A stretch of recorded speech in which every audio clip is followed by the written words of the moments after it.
रुक जाओ शेखर, तुम्हारी यहाँ आने की हिम्मत कैसे हुई? इतना बेइज्जत करके तुम यहाँ पर अब क्या लेने के लिए आए हो? पापा कैसे हैं? बहुत अच्छे, बहुत खुश हैं अपने इस नए घर में।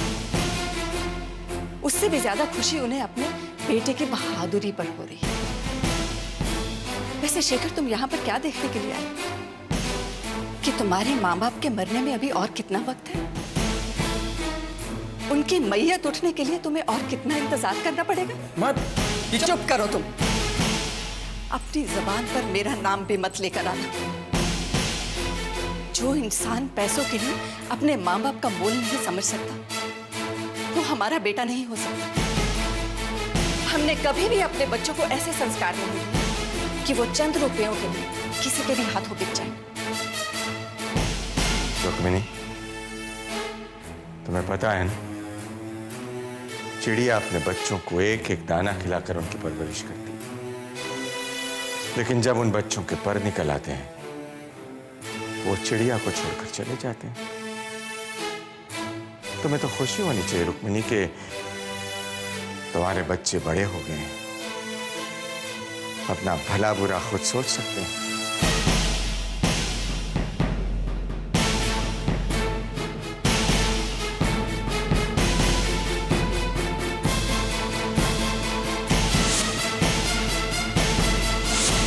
माँ, मुझे ये समझ में नहीं आ रहा है कि कोई इंसान इतना कैसे बदल सकता है। बुरे से बुरे हालात में भी कोई इंसान इतना नीचे गिर जाएगा कि अपने माँ बाबा को ही छोड़ दे। माँ, मुझसे तो बाबा की तरफ देखा ही नहीं जाता। वो कुछ कहते नहीं, लेकिन अंदर ही अंदर उन्हें बहुत गहरी चोट लगी है।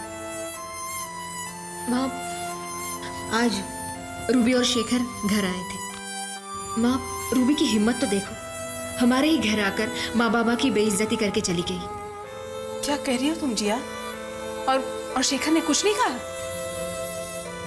मुझे इसी बात का तो दुख है। शेखर चुपचाप खड़ा सब सुनता रहा। जिया, मेरी तो ये समझ में नहीं आ रहा है कि तू अभी तक उस घर में क्यों रह रही है। मैं तो कहती हूँ तू यहाँ हमारे पास रहने के लिए आ जा।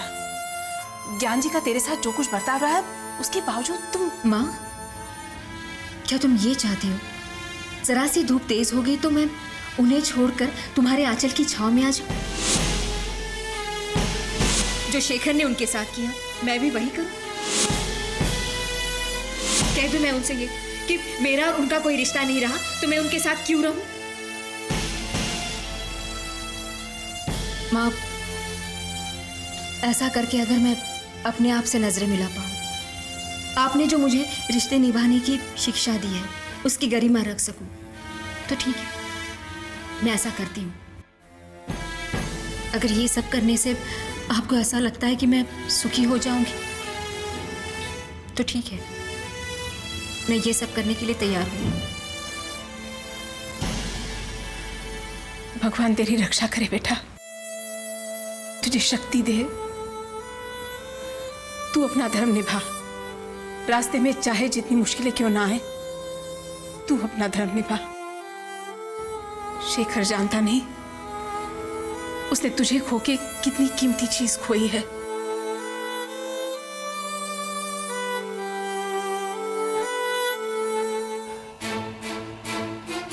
बाबा, बाबा, आप प्लीज मुझ पर हाथ उठाइए बाबा। मुझे गाली निकाली बाबा, पर इस तरह मुझसे मुंह मत मोड़िए बाबा। मुझसे गलती हुई है। मैंने अपनी नजरों के सामने आपको बेइज्जत होते देखा, कुछ नहीं कर पाया, मैं चुपचाप खड़ा रहा। मैं सजा का हकदार हूं बाबा। देखा रुक्मिणी, हमारे चालाक और अकलमंद बच्चे हमारे ही सामने ही नाटक करने लगे। ये इसकी कोई नई चाल है, इसे जरूर रूबी ने समझाया होगा। ये कोई चाल नहीं है बाबा, मैंने जो भी किया हम सबकी भलाई के लिए किया था। आप प्लीज मेरा विश्वास कीजिए। विश्वास किया तभी तो धोखा खाया है। माँ, प्लीज बाबा को समझाइए। माँ मत कहो मुझे तुम। आप लोग मुझे अपनी सफाई पेश करने का एक भी मौका नहीं देंगे? नहीं जानना चाहेंगे मैंने जो भी किया, क्यों किया? सच के बारे में कुछ भी जानना नहीं चाहेंगे आप? क्या है सच, बताओ। मैंने जो भी किया रूबी का विश्वास जीतने के लिए किया।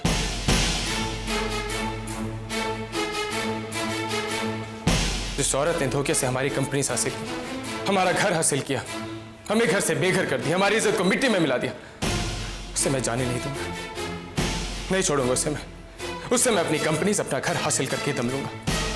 और बाबा, वो हासिल करने के लिए मुझे उसका विश्वास जीतने की जरूरत है, उसके करीब रहने की जरूरत है। ये क्या कह रहे हो तुम शेखर? जी माँ, मैं सच कह रहा हूँ माँ। उस दिन भी मैं यही बताने आया था, लेकिन इससे पहले कि मैं कुछ कहता मैंने रूबी को यहाँ देख लिया था। मैं जानता था कि मेरा खून मेरा साथ जरूर देगा।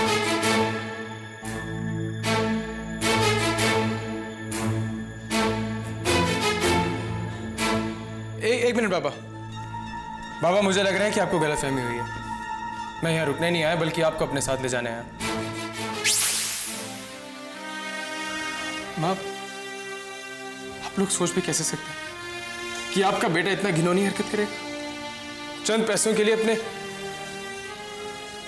माँ बाप को भूल जाएगा? नहीं, मैं आपको बता नहीं सकता। उस दिन, जिस दिन रूबी के सामने बाबा की बेइज्जती हो रही थी, मैं कितनी मौतें मरा। हर पल खून के आंसू पिए थे मैंने।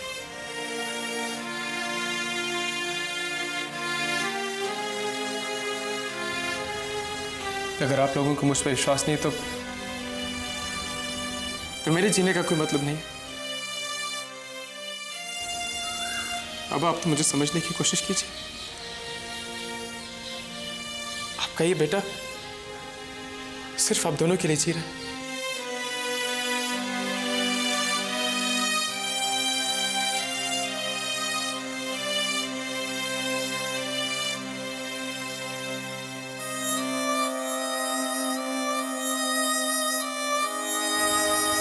नहीं बेटा,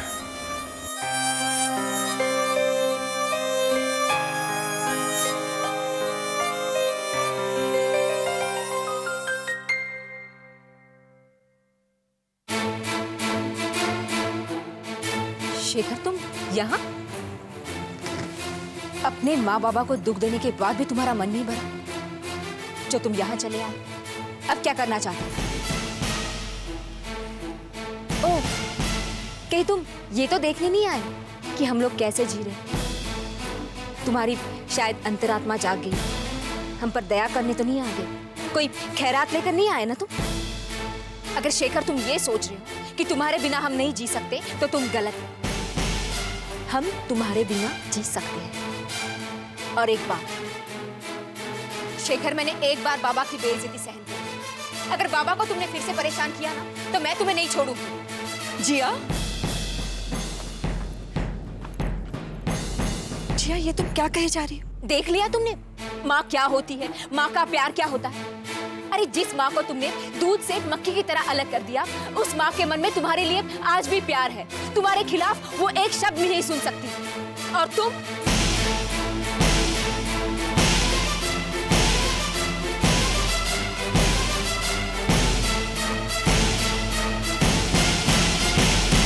सच का सामना करने की हिम्मत नहीं है तुम्हें शेखर। सच से आंखें नहीं मिला पा रहे हो तुम। जिया, जिया, ये तुम क्या बोले जा रही हो? उसको अफसोस तब होगा ना अगर उसने कोई गुनाह किया होगा। शेखर ने जो कुछ भी किया उसकी एक वजह है, बहुत बड़ी वजह है।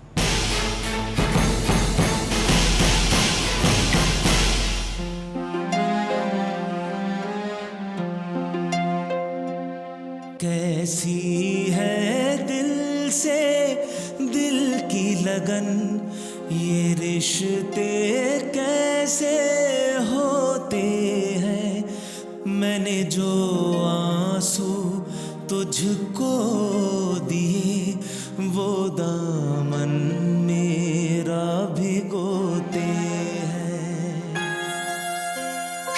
Shekhar, I am sorry.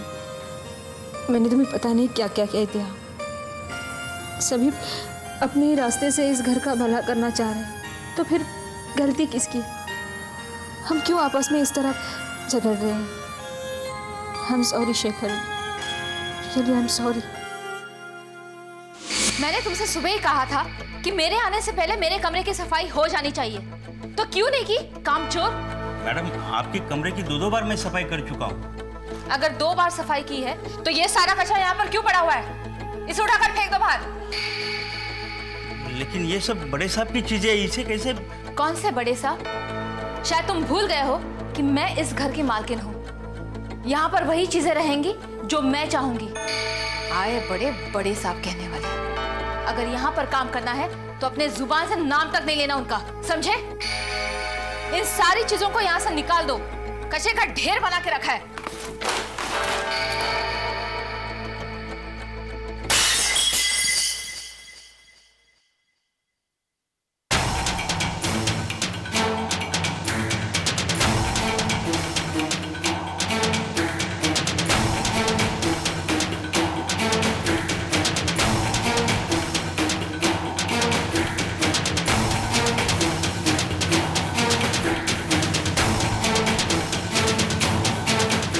आज तुम्हारा दिन है रूबी, जो मर्जी हो कर लो।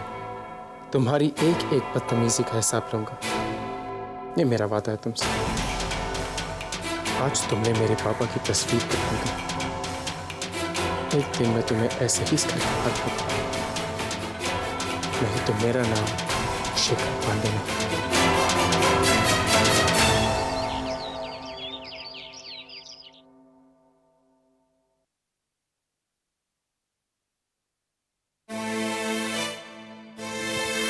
जिया, is everything okay? हाँ। फिर तुम यहाँ? शेखर, मैं तुमसे माफी मांगने आई थी। किस बात की? वो ना जाने कल मैंने तुम्हें क्या क्या कह दिया।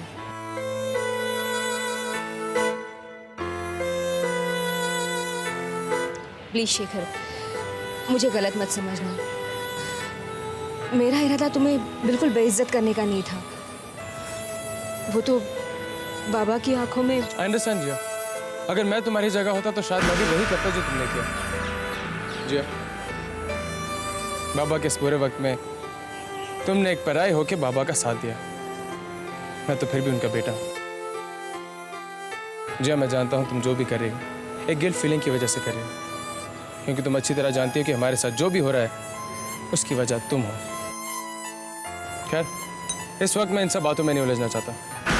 मेरे लिए सबसे ज़्यादा इंपॉर्टेंट है कि मेरे माँ बाबा मुझे गलत ना समझें। इन एनी केस, अगर किसी भी चीज़ की ज़रूरत हो तो डू लेट मी नो। जिया यहाँ क्या करने आई है? शेखर से मिलने? कहीं इन दोनों के बीच कोई खिचड़ी तो नहीं पक रही है? शेखर,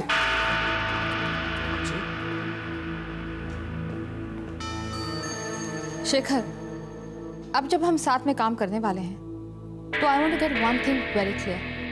जी? कोई मुझे डबल क्रॉस करे ये मुझे बिल्कुल पसंद नहीं। बिल्कुल, मुझे भी वो पसंद नहीं जो डबल क्रॉस करे। आपको डबल क्रॉस कर कौन रहा है? तुम।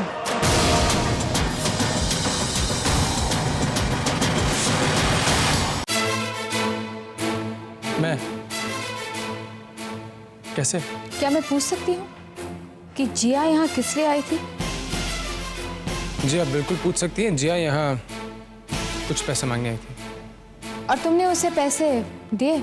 जी बिल्कुल नहीं, मैंने उसे साफ कह दिया कि अगर तुम्हें पैसे मांगने हैं तो तुम आंटी से मांगो, मुझसे नहीं। शेखर, मैं एक और बात साफ करना चाहती हूँ। जी? आइंदा से ध्यान रखना, उस घर के लोगों से तुम्हारा कोई कांटेक्ट नहीं होना चाहिए, किसी से भी नहीं। या तुम इस तरफ रहोगे या उस तरफ। और आप अच्छी तरह जानती हैं कि मैं किस तरफ। बेशक अपने माँ बाप की तरफ। बहुत दिनों के बाद सुकून की नींद हासिल हुई है। शेखर ने सच्चाई बताकर मेरा तो मन हल्का कर दिया। अब तो ऐसा लगता है कि जैसे कुछ हुआ ही नहीं है। आज कितना अच्छा लग रहा है ना? जिस तरह आपको शेखर पर भरोसा हो गया है ना, देखना एक दिन जिया पर भी हो जाएगा। आप सोचिए तो सही, अगर वो हमारी बर्बादी चाहती तो क्या यहाँ हमारे साथ आती? नहीं ना। इतनी तकलीफों के बावजूद भी वो हमारे साथ यहाँ पर आई। अगर चाहती तो वो अपनी माँ के घर भी जा सकती थी। आपने उसे अगर अपनी बेटी माना है तो उसने भी तो आपको अपना पिता माना है ना, इसीलिए तो वो हमारे साथ है यहाँ पर। उसकी एक गलती की आप उसे इतनी बड़ी सजा क्यों दे रहे हैं? माँ, मैंने कपड़े सुखाने को डाल दिए हैं, बाजार होके आती हूँ, सब्जी लेनी है। अरे नहीं नहीं बेटा, तुम्हारे बाबा है ना, वो ले आएंगे। नहीं, मैं नहीं जाऊंगा। अरे माँ, मैं चली जाऊंगी। अरे नहीं नहीं बेटा, तुम्हारे बाबा अभी इतने बुढ़े भी नहीं हुए कि जरा सी सब्जी ना खरीद सके। चलिए चलिए, आप सब्जी लेके आइए, थोड़ा घूमना भी हो जाएगा। और मैं देखूँ तो सही कि आपको सब्जी भाजी खरीदना याद भी है कि नहीं। चलिए चलिए चलिए, उठिए आप। मतलब तुम मानोगे नहीं? नहीं। ठीक है, मैं जाता हूँ बस।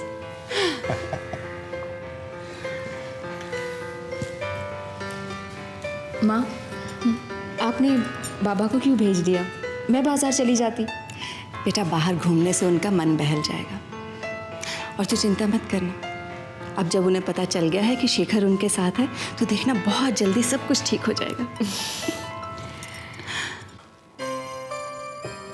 I'm sorry बाबा, पूरे ऑफिस में इन तस्वीरों को लगाने के लिए फिलहाल इस तस्वीर को मुझे ड्रॉर में रखना पड़ेगा। लेकिन हवा का रुख फिर से बदलेगा, हमारी सारी खुशियां हमारे पास फिर से आएंगी, पांडे मेंशन फिर से हमारा होगा, ये सारी कंपनीज फिर से हमारी होगी। पापा, ये सब कुछ आपके आशीर्वाद के बिना नहीं हो सकता पापा। पापा, जिस तरह भरत ने अयोध्या का राज राम जी की खड़ावों से चलाया था, वैसे ही मैं इस ऑफिस को आपकी अमानत समझ के चलाऊंगा।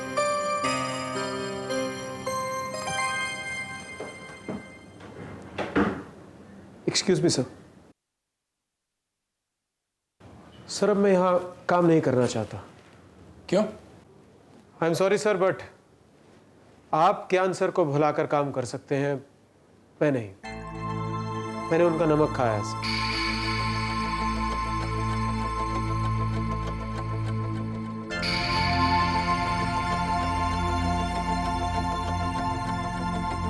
अब वक्त आ गया है इस नमक के हक को अदा करने का। मतलब ये कि क्या मैं तुम पे अब भी वैसे ही भरोसा कर सकता हूँ जैसे पहले करता था? आप कहना क्या चाहते हैं सर? मैं कहना चाहता हूँ कि हम सब मिलके ज्ञान पांडे जी के लिए काम करें। क्या तुम ज्ञान पांडे जी को इस कंपनी के चेयरपर्सन के रूप में फिर से देखना चाहोगे? इतनी लंबी लिस्ट पकड़ा दी रुक्मिनी ने, मैं बूढ़ा हो गया हूँ, पता ही नहीं चला उसे। जी हाँ, एक तो ये सामान संभालो, ऊपर से गर्मी।